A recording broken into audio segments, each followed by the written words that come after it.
एक जंगल में एक हाथी और एक बंदर रहते थे। विशाल शरीर वाला हाथी बलशाली था। वह अपने बल से बड़े बड़े पेड़ों को उखाड़ फेंकता था। अपने विशाल पैरों के नीचे छोटे पौधों और झाड़ियों को रौंद डालता था। वहीं बंदर तेज और फुर्तीला था। पलक झपकते ही उछलता कूदता ऊंचे पेड़ पर चढ़ जाया करता।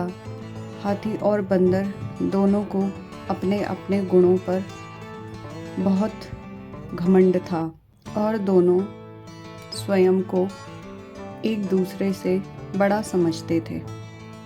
इस बात पर बहुत बार उन दोनों में बहस हो जाती थी, लेकिन उसका कोई परिणाम नहीं निकलता था। जंगल में रहने वाला एक उल्लू रोज हाथी और बंदर की लड़ाई देखा करता था। वह उनकी बहसबाजी और लड़ाई से तंग आ चुका था। एक दिन वह उन दोनों से बोला, तुम दोनों की बहस मैं कई दिन से देख रहा हूँ। आज फैसला ही हो जाए। क्यों न तुम दोनों में एक प्रतियोगिता कराई जाए। जो जीतेगा वो ही श्रेष्ठ होगा। क्या कहते हो? हाथी और बंदर दोनों मान गए। एक स्वर में पूछा, मगर प्रतियोगिता क्या होगी? उल्लू बोला, इस जंगल के पार एक दूसरा जंगल है। वहाँ एक पुराना पेड़ है जिस पर एक स्वर्ण फल लगा हुआ है। तुम दोनों में से जो भी उस फल को ले आएगा वह विजेता होगा। हाथी और बंदर के बीच प्रतियोगिता शुरू हो गई। बंदर फुर्ती से एक पेड़ से दूसरे पेड़ पर उछलकर आगे बढ़ने लगा। वहीं हाथी अपनी सूंड से रास्ते में आने वाले पेड़ों को उखाड़ता और रौंदता हुआ आगे बढ़ने लगा। कुछ ही देर में उन दोनों ने जंगल पार कर लिया। अब उनके सामने नदी थी, जिसे पार करके ही दूसरे जंगल पहुंचा जा सकता था। बंदर जल्दी से नदी में कूद गया, मगर पानी तेज धार में बह रहा था। उसे बहता देख हाथी ने अपनी सूंड से पकड़ लिया और बंदर को निकाल लिया। बंदर हाथी का यह रूप देखकर चौंक गया, क्योंकि उसे उम्मीद नहीं थी कि हाथी उसकी कोई भी मदद करेगा। वह बोला, धन्यवाद भाई, तुमने मेरी जान बचाई। अब यहाँ से आगे तो मैं जा नहीं पाऊंगा, तुम ही जाओ। हाथी ने बोला, तुम मेरी पीठ पर बैठ जाओ, इस तरह हम दोनों नदी पार कर लेंगे।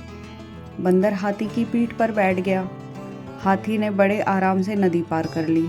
नदी के पार कर दोनों दूसरे जंगल पहुँचे। वहाँ वे खोजते हुए पुराने पेड़ तक पहुँच गए, जहाँ स्वर्ण फल लगा हुआ था। हाथी ने अपनी सूंड से पेड़ के तने को पकड़कर पेड़ उखाड़ने की कोशिश की, परंतु पेड़ इतना बड़ा था कि वह उसे ठीक से पकड़ नहीं पाया। ऐसे में वह निराश होकर बोला, फल तोड़ना संभव नहीं है। बंदर बोला, मैं प्रयास करता हूँ, और वह उछलकर पेड़ की डाली पर चढ़ गया। उछलते कूदते वह पेड़ की सबसे ऊपर डाली पर पहुंचा, जहां फल लगा हुआ था। फल तोड़कर नीचे उतरा। फिर दोनों वापस उल्लू के पास पहुंचे। उल्लू बोला, इस प्रतियोगिता का विजेता है। उसे टोककर बंदर और हाथी एक साथ बोले, नहीं उल्लू दादा, अब विजेता घोषित करने की आवश्यकता नहीं है। हम दोनों ने एक साथ मिलकर यह काम किया है। हमें समझ आ गया है हम दोनों के गुण अपनी अपनी जगह श्रेष्ठ हैं।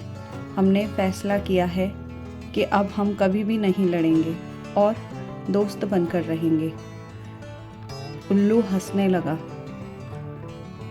कहानी से सीख, हर प्राणी एक दूसरे से अलग होता है। उनमें अपने गुण होते हैं और अपनी कमजोरियां भी होती है। कभी भी दूसरे को कमजोर और खुद को सबसे बड़ा नहीं समझना चाहिए।